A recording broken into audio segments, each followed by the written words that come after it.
Hello friends, welcome to my YouTube channel. Today we are going to discuss about the new concept center of gravity. In previous video we have studied about the equilibrium of system of particles for a rigid body. What is the equilibrium? And we have also studied there are two types of equilibrium, translational equilibrium and rotational equilibrium. Okay, now we start our video. तो आज हम पढ़ेंगे centre of gravity के बारे में। हमने पिछले video में पढ़ा था कि दो तरीके के इक्विलिब्रियम्स होते हैं। मैकेनिकल इक्विलिब्रियम की मैं यहाँ पे बात कर रहा हूँ। मैकेनिकल इक्विलिब्रियम दो तरीके के होते थे। एक होता था आपका ट्रांसलेशनल इक्विलिब्रियम, दूसरा होता था रोटेशनल इक्विलिब्रियम। अब जब कोई बॉडी मूव कर रही हो, सिस्टम ऑफ पार्टिकल्स अगर कोई मूव कर रहा हो, तो उसके ऊपर दो तरीके के फोर्स लगते थे, इंटरनल और एक्सटर्नल। तो उसके आधार पे दो तरीके के इक्विलिब्रियम होते हैं, रोटेशनल इक्विलिब्रियम और ट्रांसलेशनल इक्विलिब्रियम। अब इसके आगे हम पढ़ते हैं कि सेंटर ऑफ ग्रेविटी क्या होता है। तो हम लोग सभी जानते हैं कि अर्थ जो है वो ग्रेविटेशनल फोर्स लगाता है हर ऑब्जेक्ट के ऊपर। और जैसे जैसे ऊपर की ओर जाएंगे, कोई भी ऑब्जेक्ट अर्थ सरफेस के ऊपर होता है तो अर्थ सेंटर ऑफ ग्रेविटी एक फोर्स होता है, ग्रेविटेशनल फोर्स जिसको हम कहते हैं, उसकी मदद से उस ऑब्जेक्ट को अपने सेंटर की तरफ अट्रैक्ट करता है, जिसे हम वेट भी कहते हैं। उस ऑब्जेक्ट का वेट डिफाइन करते हैं। वेट कैसे डिफाइन करते हैं? The force exerted by the earth on any object towards its centre is called weight. किसी ऑब्जेक्ट के ऊपर अर्थ जो फोर्स लगाता है उसको हम वेट भी कहते हैं। करेक्ट। तो अब मान लीजिए कि कोई ऑब्जेक्ट है, तो ऑब्जेक्ट तो सिस्टम ऑफ पार्टिकल्स है, बहुत सारे सिस्टम ऑफ पार्टिकल्स होंगे।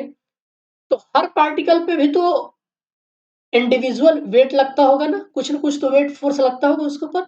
मतलब कि अर्थ उस पार्टिकल को अपनी ओर खींचती होगी किसी न किसी फोर्स से। तो सपोज करिए कि ये आपका एक सिस्टम ऑफ पार्टिकल्स है, जिसमें एक पार्टिकल है m1, दूसरा पार्टिकल है m2, तीसरा है m3, उसी तरीके से ढेर सारे पार्टिकल्स हैं mn। तो हम लोग जानते हैं कि जो वेट होता है, वेट वो डिफाइन होता है mass into acceleration due to gravity. Gravitational force की वजह से उस ऑब्जेक्ट के अंदर जो एक्सेलरेशन प्रोड्यूस्ड होता है, उसका मास के साथ हम मल्टीप्लिकेशन लेते हैं, वही उसका फोर्स होता है। तो इस ऑब्जेक्ट के ऊपर जो फोर्स लगेगा वो m1 mg होगा। दैट मीन्स इस पार्टिकल का मास वेट कितना हो जाएगा? m1g। उसी तरीके से इस पार्टिकल का वेट कितना हो जाएगा? m2g। वेट कहने का मतलब है कि अर्थ उस पार्टिकल को अपनी ओर कितने फोर्स से अपनी ओर अट्रैक्ट कर रहा है। m3 के लिए m3g और mn इसी तरीके से mng हो जाएगा। अब हम क्या चाहते हैं? हम चाहते हैं कि सबका एग्रीगेट वेट निकाला जाए। हम सोच चाहते हैं कि पूरे ऑब्जेक्ट का वेट कैसे निकालें। तो क्या करिए, सबको आप ऐड कर दीजिए। जब सबको आप ऐड करेंगे, आप g कॉमन ले लीजिए, तो क्या आएगा? m1 plus m2 plus m3 mn into g. अब ये m बराबर, सपोज करिए कि वो सिस्टम ऑफ पार्टिकल, वो जो सिस्टम है ऑफ पार्टिकल्स, उसका टोटल मास m है। तो m बराबर क्या हो जाएगा? जितने भी इंडिविजुअल मासेस हैं, इंडिविजुअल पार्टिकल्स हैं, सबको आप ऐड कर दीजिए। ये आपका निकल आएगा टोटल मास। तो W बराबर mg। इसका मतलब ये है कि W देख रहे हैं, मास जो हो गया, ये mass of the whole body हो गया। इसका मतलब है कि उस होल बॉडी का जो वेट आया, वो टोटल आप उस सिस्टम ऑफ पार्टिकल्स का आप मास निकाल लीजिए, multiplied into acceleration due to gravity. इसका मतलब ये है, वेट का क्या मतलब है कि फोर्स तो इंडिविजुअल लगा रहे थे, लेकिन वो जो फोर्स लग रहा था ना, वो एग्रीगेटली पूरे ऑब्जेक्ट के ऊपर लग रहा था। आप किसी इंडिविजुअल पार्टिकल्स के ऊपर उसको एज ए कंसीडर हम नहीं करेंगे, क्योंकि एक्सप्रेशन यही बता रहा है कि W बराबर mg, m मास है, तो ये होल मास के ऊपर फोर्स लग रहा है ये। तो हम लोग जानते हैं कि ये जो सेंटर ऑफ ग्रेविटी या सेंट्रल फोर्स, ये जो ग्रेविटेशनल फोर्स है, एक तरीके का सेंट्रल फोर्स होता है। एक टुवर्ड्स एक पॉइंट की तरफ लगता है, टुवर्ड्स सेंटर की तरफ लगता है।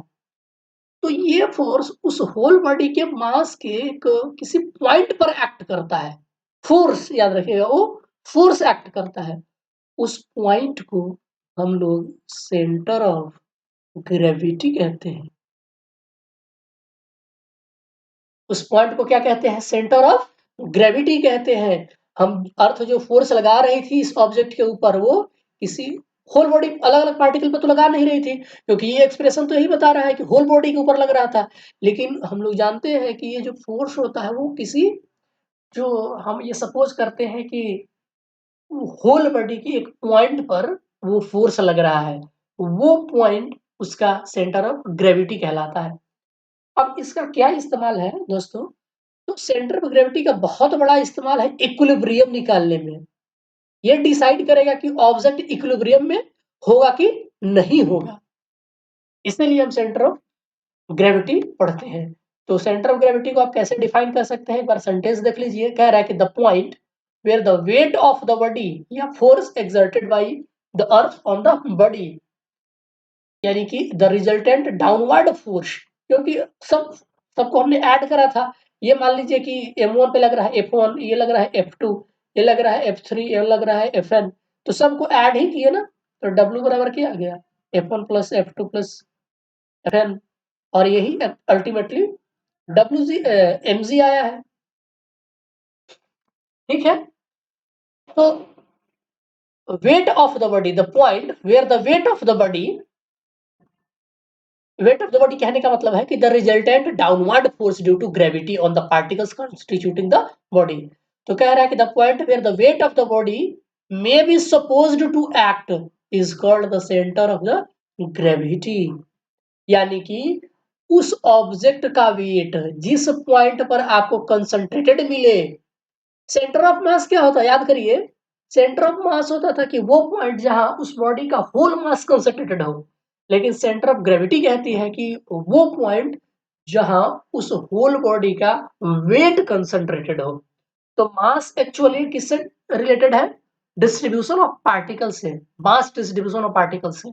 लेकिन जो आपका सेंटर ऑफ ग्रेविटी है वो किससे रिलेटेड है? वो फोर्स से रिलेटेड है, वेट से रिलेटेड है। तो उस होल ऑब्जेक्ट का वेट किस पॉइंट पर कंसंट्रेटेड है, और ये डिसाइड करेगा ऑब्जेक्ट का इक्विलिब्रियम, कि ऑब्जेक्ट इक्विलिब्रियम में होगा कि नहीं। आप बचपन में एक बड़ा कहते हुए कि चलो भाई आप अपने फिंगर के ऊपर एक स्टिक को देखो कितना देर देर तक रखते हो। तो हम क्या करते हैं? वो हम उसका सेंटर ऑफ ग्रेविटी फाइंड करते हैं, not centre of mass find करते हैं। क्या फाइंड करते हैं? सेंटर ऑफ ग्रेविटी फाइंड करते हैं, और हम ये पता करते हैं कि उसका होल वेट उस ऑब्जेक्ट का किस पॉइंट पर कंसंट्रेटेड है, ताकि अगर अर्थ फोर्स लगाए तो इधर जितना फोर्स लगे उतना ही इधर भी फोर्स लगे, ताकि ऑब्जेक्ट का जो ट्रांसलेशनल इक्विलिब्रियम हो वो मेंटेन रहे। यानी कि F external is equal to 0। हमने कल वीडियो में पढ़ा था कि ट्रांसलेशनल इक्विलिब्रियम कब होता है? जब एक्सटर्नल नेट फोर्स 0 होता है। आ गई बात दोस्तों समझ में? तो आइए हम थोड़ा सा निकाल कर देखते हैं। अब सेंटर ऑफ मास के अराउंड हम टॉर्क निकालना चाहते हैं। अब हम इसी सेंटर ऑफ मास को टॉर्क के टर्म में मैथमेटिकली डिराइव करना चाहते हैं कि उस सेंटर ऑफ मास के अराउंड टॉर्क क्या होगा। ठीक है, तो आइए चलते हैं, चलिए देखते हैं कि क्या होता है टॉर्क। चलिए देखिए, एग्जाम्पल हम करते हैं। तो हम लोगों ने जाना है क्या कि for translational equilibrium the net force of the body must be equal 0। हमने कहा था कि जब ट्रांसलेशनल इक्विलिब्रियम होता है तो एफ एक्सटर्नल क्या होता है? 0 होता है। लेकिन टाउ एक्सटर्नल 0 नहीं होता है। किसका केस है? याद रखिएगा, ये बहुत ही इंपॉर्टेंट है, आपके ऑब्जेक्टिव क्वेश्चन से यहां से बनते हैं कि ट्रांसलेशनल इक्विलिब्रियम के लिए एफ एक्सटर्नल 0, लेकिन टाउ एक्सटर्नल टॉर्क 0 नहीं होता है। लेकिन रोटेशनल इक्विलिब्रियम के लिए एफ एक्सटर्नल 0 नहीं होता है, लेकिन टाउ एक्सटर्नल 0 होता है। ठीक है, यही बात लिखा है कि ट्रांसलेशनल इक्विलिब्रियम के लिए जो नेट फोर्स होता है वो 0 होता है। ठीक है, और रोटेशनल इक्विलिब्रियम के लिए क्या होता है? Net torque on a body must be 0। यही होता है। तो आइए हम इसका निकाल कर देखते हैं कि सेंटर ऑफ मास के अराउंड टॉर्क क्या होता है, टाउ नेट क्या होता है, तब हम डिफाइन करेंगे। हम ऐसा क्यों कर रहे हैं, हम ये पता करने जा रहे हैं, जो मैंने बात कहा कि इसका इस्तेमाल हम करते हैं कि इक्विलिब्रियम निकालने के लिए। तो हम देखना चाहते हैं कि क्या सेंटर ऑफ मास के अराउंड टाउ एक्सटर्नल जीरो होता है। अगर जीरो होता है तो रोटेशनल इक्विलिब्रियम होगा, अगर जीरो नहीं होता है तो ट्रांसलेशनल इक्विलिब्रियम होगा। ठीक है, तो आइए देखते हैं तो क्या होता है, देखते हैं हम। चलिए सपोज करिए कि कोई ऑब्जेक्ट जो है,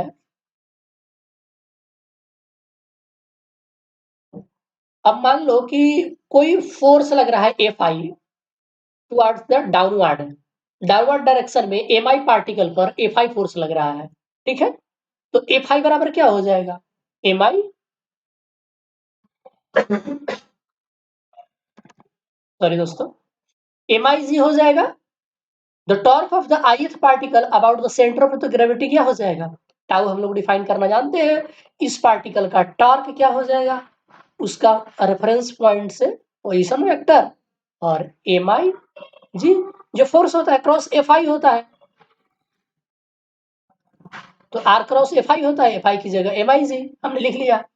अब ये तो था ith पार्टिकल के लिए टॉर्क ना, अगर, और याद रखिएगा ये जो टॉर्क लग रहा है ये ड्यू टू ग्रेविटेशनल फोर्स है, हमने कोई फोर्स नहीं लगाया एक्सटर्नल, क्योंकि हम जी यहाँ इस्तेमाल कर रहे हैं, याद रखिएगा। इसीलिए इस टॉर्क को कभी कभी हम ग्रेविटेशनल टॉर्क भी कहते हैं, क्योंकि ये जो टॉर्क निकाला जा रहा है किस फोर्स की वजह से निकाला जा रहा है, ग्रेविटेशनल फोर्स की वजह से निकाला जा रहा है।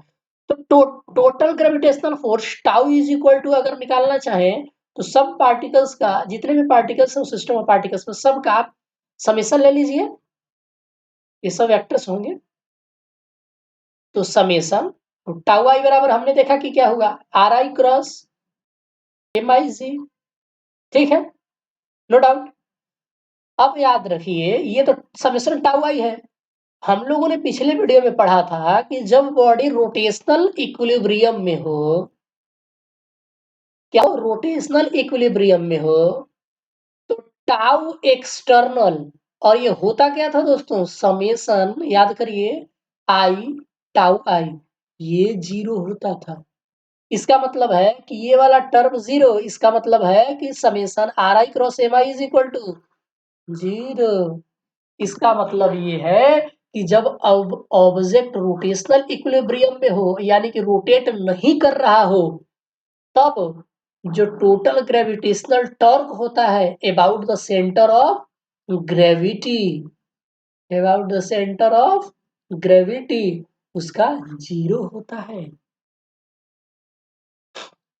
ठीक है, अब हम सेंटर ऑफ ग्रेविटी को यहां से हम डिफाइन कर सकते हैं एक दूसरे तरीके से। किस तरीके से डिफाइन कर सकते हैं दोस्तों, तो हम लोग सेंटर ऑफ ग्रेविटी को डिफाइन कर सकते हैं कि the centre of gravity of a body defined as the point about which the total gravitational torque of the body is zero। तो summation I R I cross M I is equal to zero. इसका मतलब है कि जिस point के about किसी system of particles का अगर आप टोटल ग्रेविटेशनल टॉर्क निकाल रहे हैं, अगर वो जीरो हो जाता है किसी पॉइंट के अबाउट, तो वो पॉइंट क्या होगा, वो पॉइंट सेंटर ऑफ ग्रेविटी होगा। ठीक है दोस्तों, अब याद रखिए इसको कि ये एक्चुअली है क्या, summation are I cross M i जी।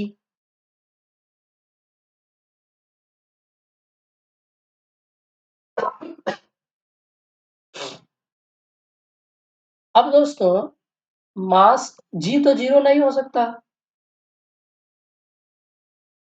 इस केस में यहां पर जो सिचुएशन है, तो ये जो इक्वेशन है ये क्या आएगा, ये जो आपका सिचुएशन बनेगा वो बनेगा summation I M I R I is equal to zero, क्योंकि जी जीरो नहीं है, कुछ ना कुछ उस पर फोर्स लग रहा है। हमने अभी देखा टाउ जीरो है, ये जीरो नहीं है, इसका मतलब है कि जी कुछ ना कुछ ग्रेविटेशनल फोर्स लग रहा है, मतलब जी जीरो नहीं है। इसका मतलब है कि जब जी जीरो नहीं है तो आर आई एम आई क्या हो जाएगा, जीरो हो जाएगा। तो it may be remembered that the Ri is the position vector of the ith particle with the center of gravity at the origin. Now if the origin coincides with the center of mass, अब suppose करिए कि origin जो है centre of मास से coincide कर गया, जो हमने रेफरेंस पॉइंट लिया था, हमने जो एज्यूम किया था, क्योंकि हम सेंटर ऑफ मास में ऑरिजिन को क्या कंसिडर करते थे, सेंटर ऑफ मास कंसिडर करते थे, अगर याद हो तो सपोज करिए कि ये जो ऑरिजिन है वो सेंटर ऑफ मास से कोइंसाइड है, तो यही एक्सप्रेशन सेंटर ऑफ मास के लिए लागू हो जाएगा। इसका मतलब ये है कि जब जीरो नहीं है जी, तब ऑब्जेक्ट का सेंटर ऑफ मास और सेंटर ऑफ ग्रेविटी दोनों सेम होते हैं। When G does not equal to zero, then centre of mass of a body is equal to the centre of gravity. इस बात को आप याद रखिएगा।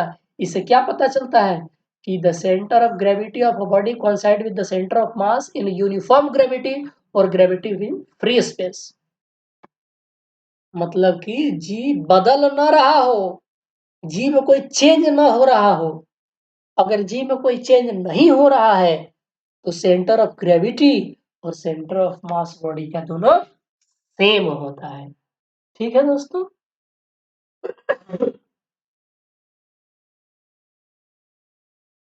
राइट, चलिए आगे बढ़ते हैं।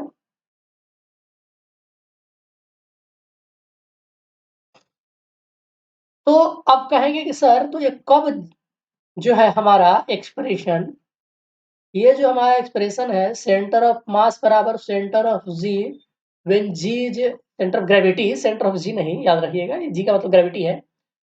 तो जब जी वेरी ना कर रहा हो, जी कांस्टेंट हो, मतलब फ्री स्पेस हो, कोई आर बाहर से फोर्स न लग रहा हो, यूनिफॉर्म ग्रेविटी हो, तो सर जी कब बराबर नहीं होगा? तो देखिए जब ऑब्जेक्ट बहुत बड़ा हो, तब क्या होता है कि सेंटर ऑफ ग्रेविटी हो सकता है कि इस पार्ट के लिए अलग हो, इस पार्ट के लिए अलग हो। ऑब्जेक्ट के मास डिस्ट्रीब्यूशन पर फिर डिपेंड करेगा कि उसका सेंटर ऑफ ग्रेविटी इस तरफ कुछ और हो जाएगा, इस तरफ कुछ और हो जाएगा। लेकिन जो स्मॉलर साइज के पार्टिकल्स होते बॉडी होते हैं, सिस्टम ऑफ पार्टिकल्स होते हैं, उनके लिए होल बॉडी के लिए जो सी जो वैल्यू होती है वो हमेशा सेम होती है, वो चेंज नहीं करती है।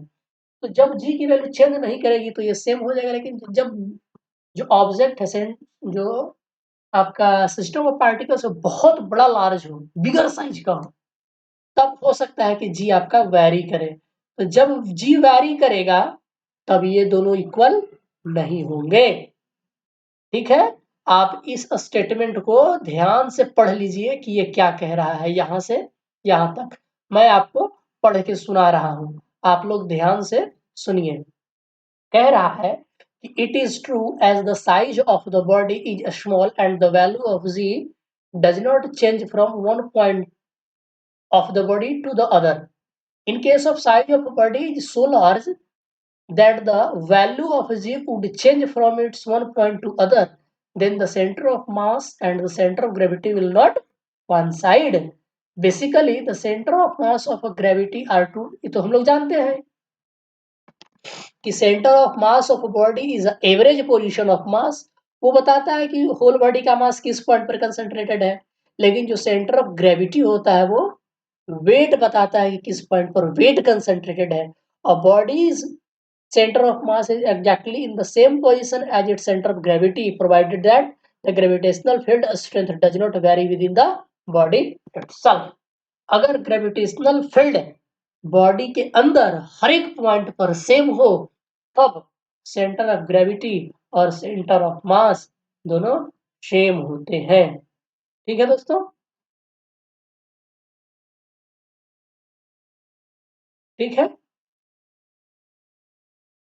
तो आज के लिए बस इतना ही। आज की वीडियो में हम यही इतना ही बात करेंगे। सेंटर ऑफ ग्रेविटी बराबर सेंटर ऑफ मास कब?